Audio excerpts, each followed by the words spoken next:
Para você, oferecimento Plano de Saúde São Camilo e Cabelos Bailu.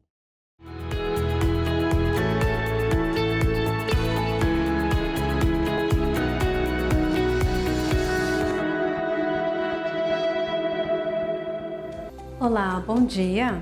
O Pra Você está no ar, sua revista eletrônica das manhãs de sábados do SBT, trazendo sempre os melhores profissionais da nossa região para te manter muito bem informado.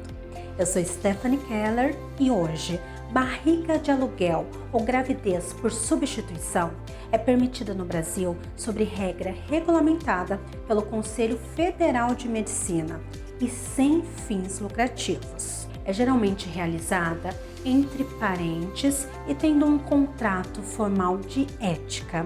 Esse é o assunto que a doutora Ana Siqueira, especialista no direito penal, traz para hoje. E hoje, no nosso quadro de saúde, o momento certo para procurar uma médica geriatra não está diretamente ligado à idade, mas sim está diretamente ligado à saúde. Vamos saber com a doutora Alana Menezes qual o momento certo para procurar uma médica geriatra. E hoje, no nosso quadro de arquitetura, Murilo Esgordon entrevista Mariana Lobo, falando um pouco mais sobre projetos que a inspiraram na construção do seu escritório. Mas para iniciar, Jéssica Mendes traz o Papo de Empreendedor e convida hoje Diego Migoto, fundador do Café Conceito.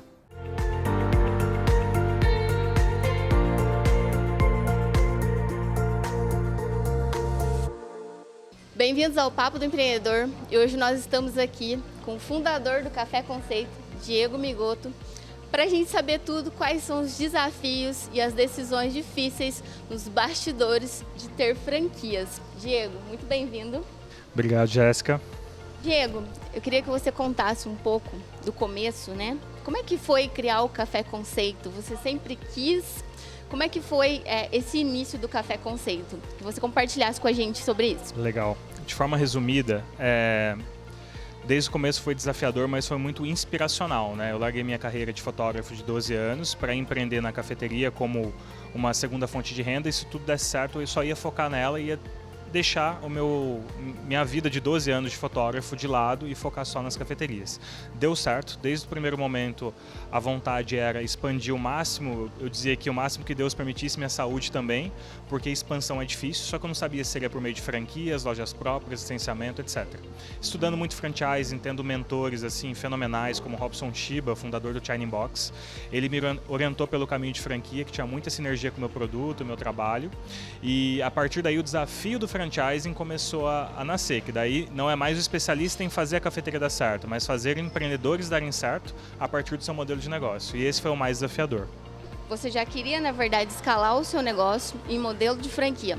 Mas quais foram os indicadores que você analisou para falar agora é a hora de franquear e colocar o meu negócio para outras pessoas que querem ser empreendedoras também, né? E querem ser franqueados? Eu sou do time do antes feito do que perfeito. Eu não tinha 100% mapeado e pronto, mas eu tinha o mais importante para que o franchising acontecesse. Uma operação lucrativa, com uma marca forte e minimamente formatado. Por que eu digo minimamente? Porque hoje, 7 anos depois, a gente continua se formatando dia a dia. Então a perfeição da formatação, ela não existe. Todo dia eu tenho um processo novo, um produto novo, algo novo a ser desenvolvido dentro do meu ecossistema de franchise. Então, todo dia é um aperfeiçoamento daquilo que já existe. Eu acho que hoje um dos grandes desafios de ser franquia é você manter a qualidade e o DNA da sua marca. Como é que vocês trabalham essas questões com os franqueados para que você não ingesse tanto a operação dele também? Perfeito. Eu entendo que hoje, na área que eu atuo, eu não sou McDonald's, nem quero ser, e eu não sou nenhuma outra marca que, se você pensa em franchising, você automaticamente assemelha a ela. A gente tem pequenas modulações de cardápio, pequenas modulações de operação, tamanho, resumidamente, tá? PMG de operação, e com isso a gente consegue flexibilizar para aquela pessoa que não tem muito dinheiro, mas tem o sonho e tem o suficiente, para aquela pessoa que tem bastante dinheiro e quer ganhar, rentabilizar mais ainda em cima daquele dinheiro dela, e também de acordo com a regionalidade, a gente tem algumas opções de cardápio, algumas opções que a gente pode fazer pequenas modulações sem perder a essência da marca. Porque para a gente o ativo mais importante hoje dentro do nosso modelo de negócio é a marca. E em cima da marca ela vira plataforma para criar comunidade, para criar produto, para criar experiência. E para finalizar, Diego, qual que é o legado que você quer deixar com a sua marca? Legal. Eu penso na minha marca como uma marca para o brasileiro, aquela marca que o brasileiro vai guardar no coração, no dia a dia. Assim como a gente tem grandes marcas americanas, que praticamente é o sinônimo da América do Norte, dos Estados Unidos, é o que eu quero fazer com a minha marca no segmento que é o mais tradicional e o mais popular que tem, que é de café. 90% dos brasileiros hoje consomem café. É o segundo país mais consumidor do mundo de café. É a bebida mais consumida do mundo, só perde para a água. É o principal exportador desse produto. Então, eu coloquei o café no nome da marca para realmente enaltecer esse produto brasileiro, que fez do Brasil ser o que é por várias décadas e até séculos. E eu penso que a minha marca ela tem que ter um cuidado e um carinho que a gente preza como franqueador, e a gente passa isso para o nosso franqueado, mas esse cuidado e esse carinho também tem que estar no coração do cliente, para quando ele quiser ter um tempo de mesa, para quando ele quiser se alimentar, para quando ele quiser alimentar o espírito dele, de ler um livro, descansar e ter um refrigério aqui dentro, a gente consiga fornecer isso com o máximo de experiência. E se vocês querem acompanhar o Café Conceito, como que a gente acha vocês na rede social? @Café Conceito para todas as redes sociais, desde YouTube, Instagram, WhatsApp, qualquer coisa, você por @Café Conceito você chega lá.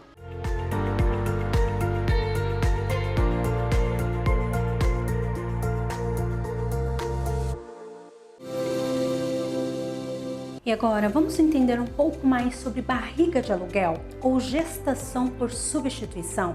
Aqui no Brasil é permitido, mas sem fins lucrativos e entre parentes, tendo ali também um contrato formal de ética. É com a doutora Ana Siqueira, especialista no direito penal.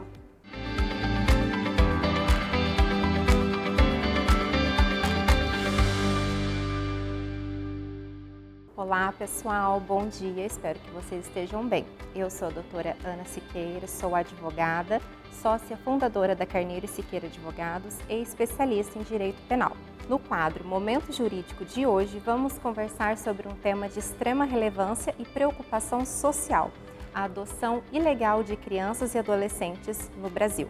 O Código Penal configura como crime a prática de dar parto alheio como próprio e registrar filho de outrem como seu, configurando, portanto, o crime de adoção ilegal no Brasil.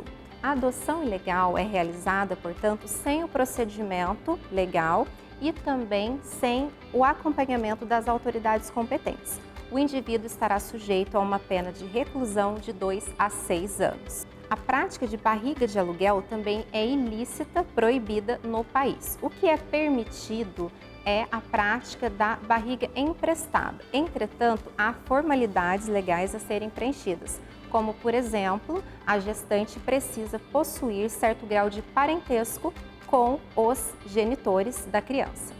No Brasil, a adoção de crianças e adolescentes é regulamentada e esculpida no Estatuto da Criança e do Adolescente, que prevê um procedimento rigoroso envolvendo autoridades competentes e também estudo psicossocial, tanto da família que irá adotar aquela criança e também da família que está deixando a criança para adoção. Para combater a adoção ilegal no país, é necessário uma atuação social.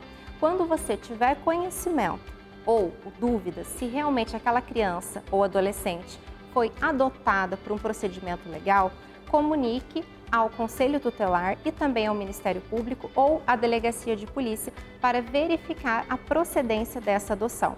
Agradeço por sua audiência e vejo você no próximo Momento Jurídico com a doutora Ana Siqueira, aqui no SBT.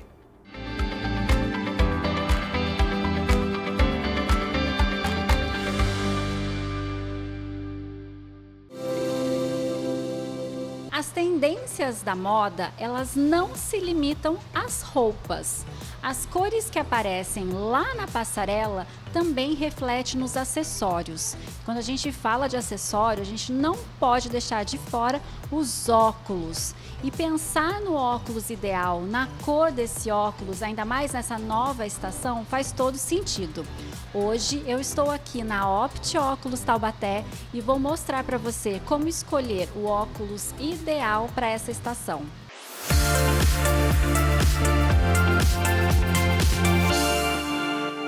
A cada temporada cores, né? Uma cartela de cor, ela ganha um destaque.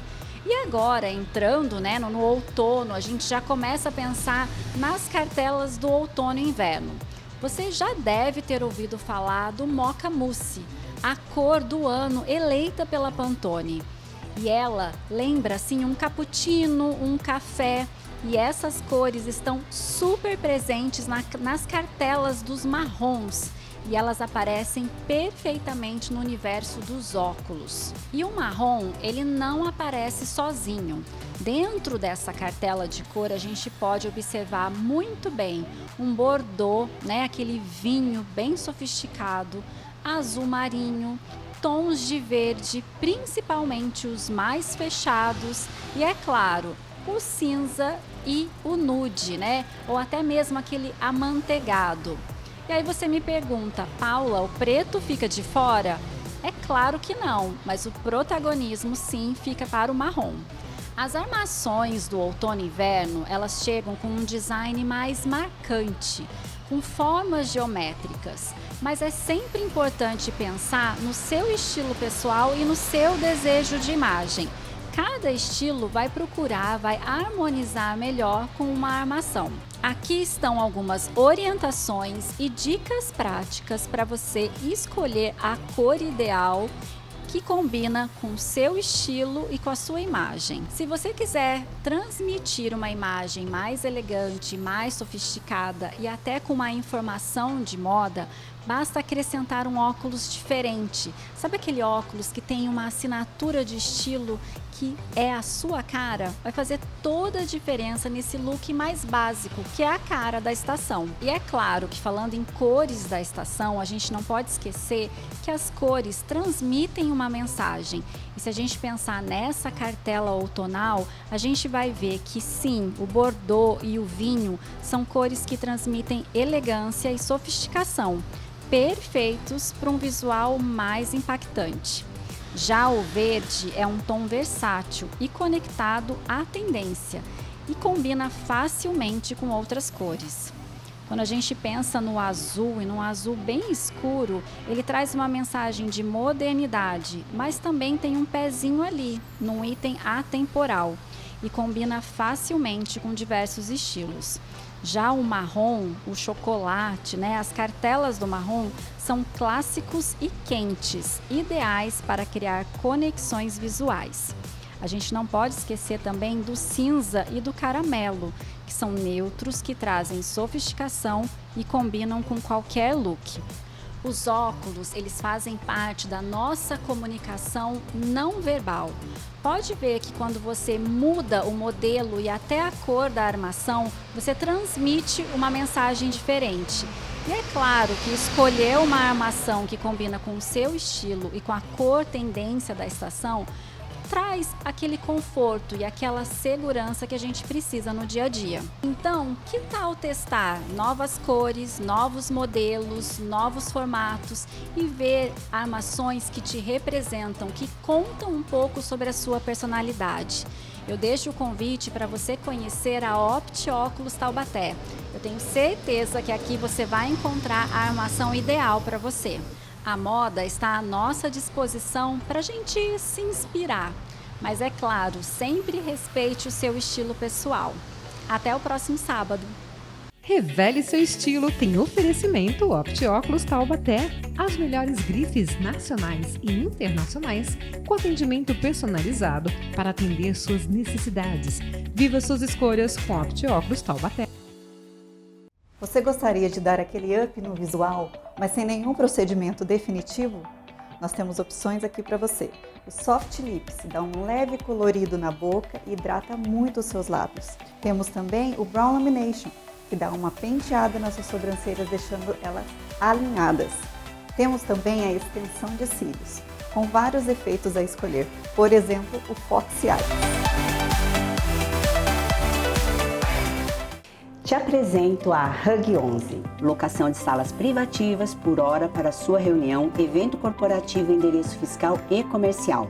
Salas que se moldam à sua necessidade com planos personalizados e localizadas no melhor endereço de Taubaté, na Avenida Itália 928, edifício The One Office Tal.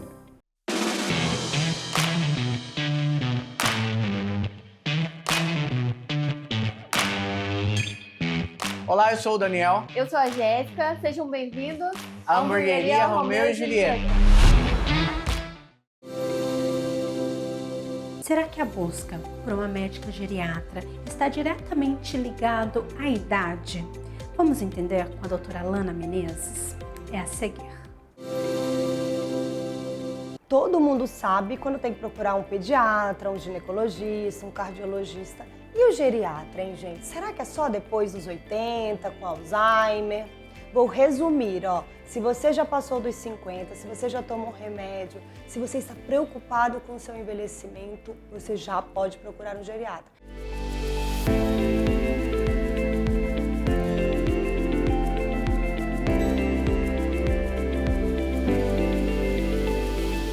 Você já se perguntou quando é o momento certo para procurar um geriatra?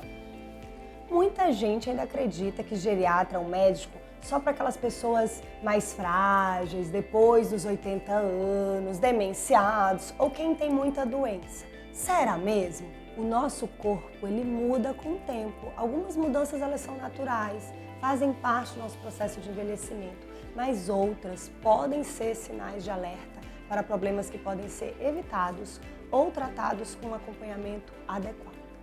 E é exatamente aí que o geriatra entra.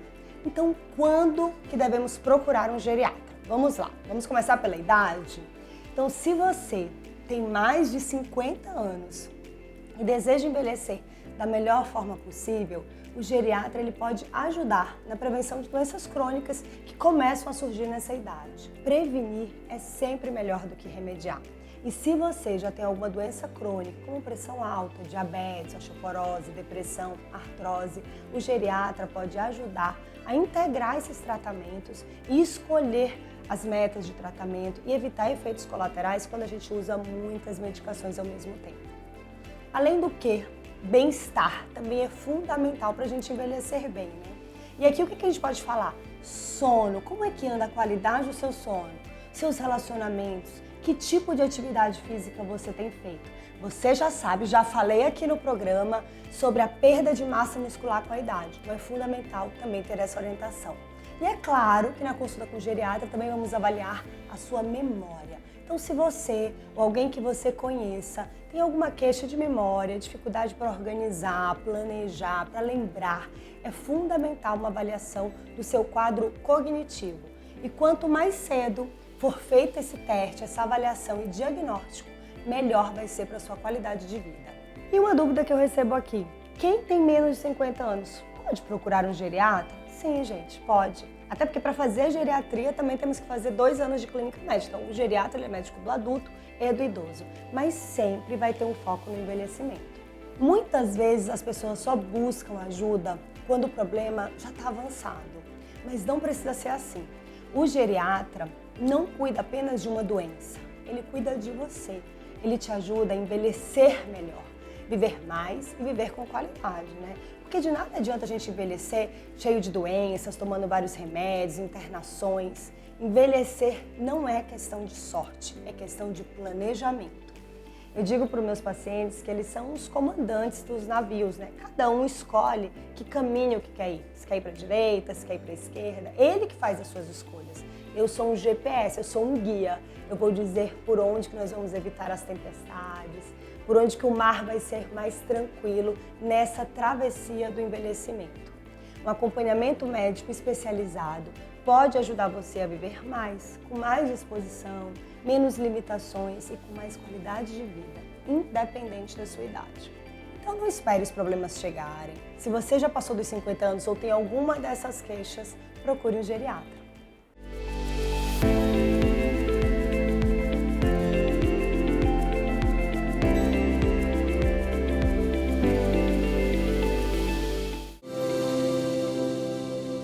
E hoje, no nosso quadro de arquitetura, Murilo Sgorlon entrevista Mariana Lobo, falando um pouco mais sobre projetos que a inspiraram na construção do seu escritório.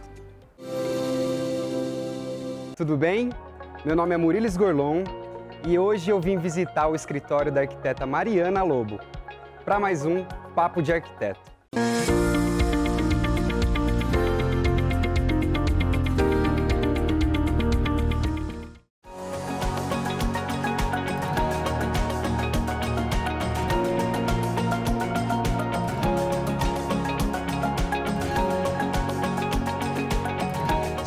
aqui com a minha amiga Mari Lobo, talentosíssima arquiteta. Vim visitar o escritório dela, essa maravilha, um dos escritórios mais bonitos que eu conheci em São José dos Campos. E ela estava me dizendo, né, Mari, que aqui era um antigo restaurante. Conta um pouquinho pra gente de como era. Bom, primeiro fico feliz de ter gostado, né? Foi um desafio, né, fazer a transformação aqui. Aqui era um galpão, então tinha outra função, era um restaurante. A gente só aproveitou praticamente as paredes e tive que fazer um mezanino. Só que ao mesmo tempo que parecia um desafio, parecia que como já era um sonho meu, isso já estava completamente na minha cabeça.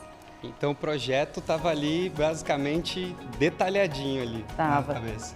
E foi algo assim que aconteceu na pandemia, eu fui fazendo aos poucos, mas quando eu sentei para projetar, foi assim, parece que foi muito fácil, sabe? E eu tive como ponto de partida essa escada, então absolutamente maravilhosa.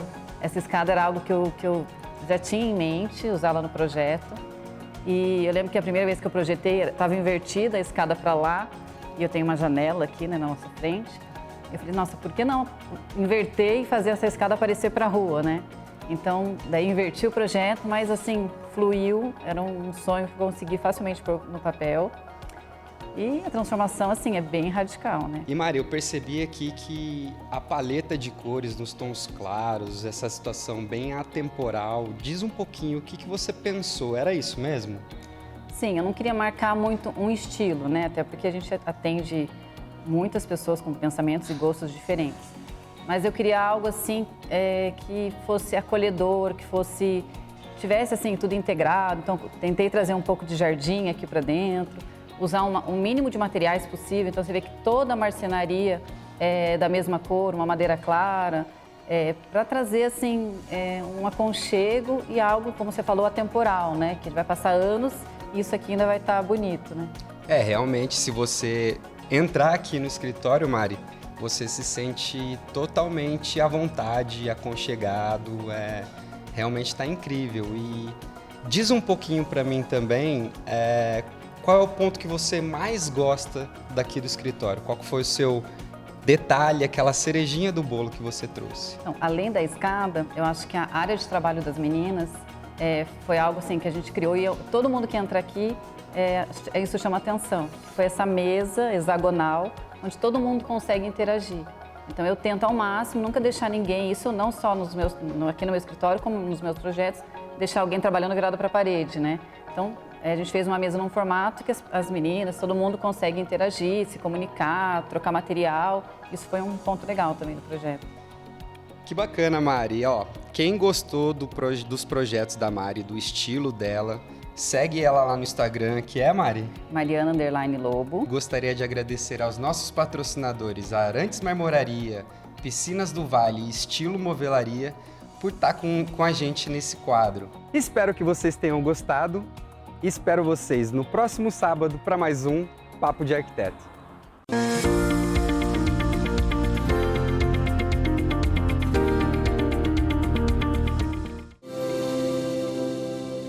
E hoje no Diário da doutora Natália Pazin, médica dermatologista, que traz um bate-papo sobre autenticidade e pele, fala mais sobre procedimentos estéticos na área labial. Em seguida, você confere saúde bucal com a doutora Kátia Koliman.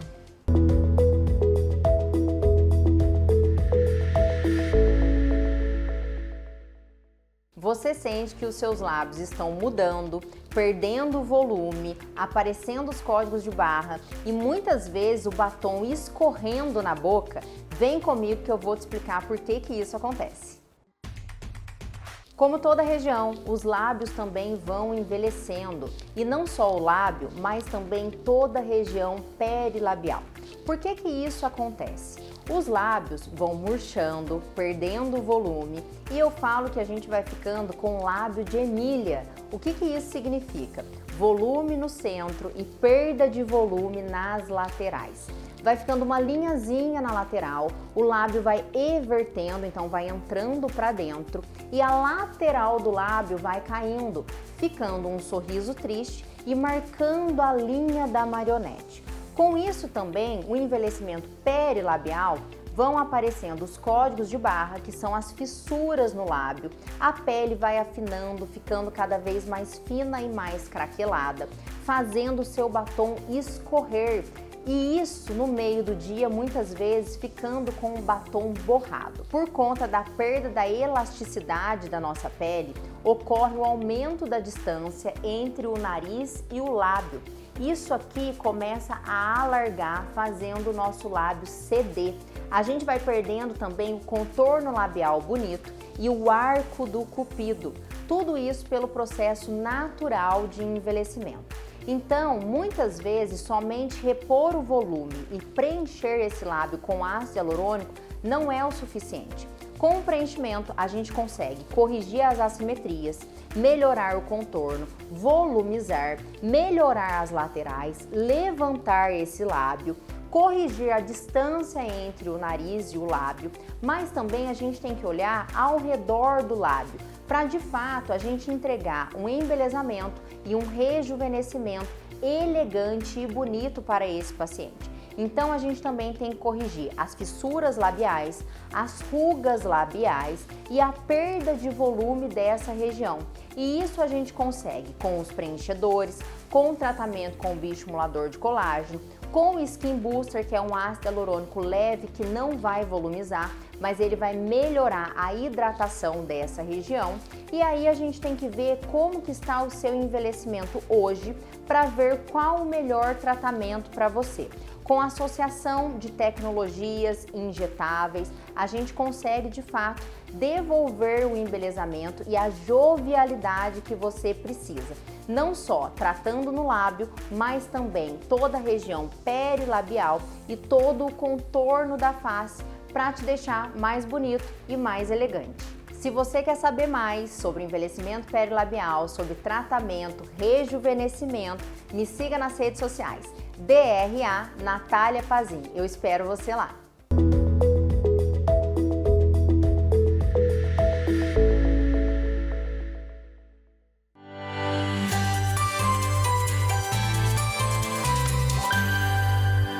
Olá!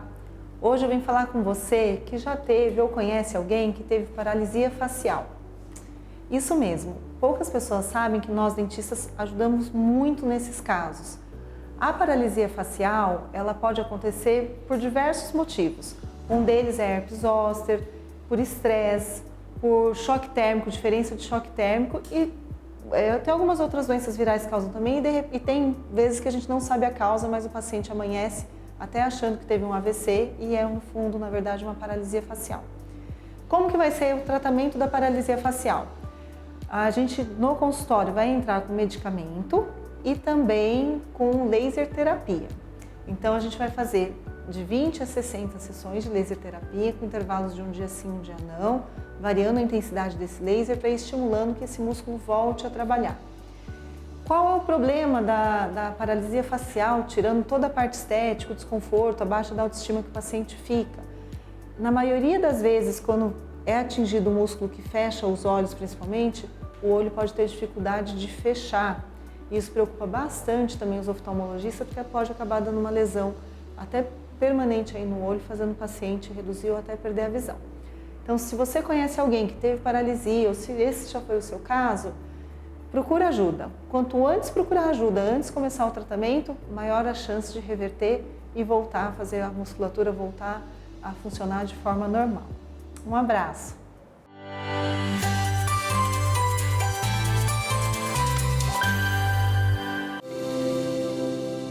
E por hoje o nosso programa chega ao fim, mas estamos também no YouTube como programa para você, TH+ SBT, onde você pode rever vários programas e maratonar quadros. E também no Instagram, programa para você, _SBT. E nós te aguardamos no próximo sábado, sempre com muito assunto de saúde, beleza, moda, jurídico, arquitetura e empreendedorismo.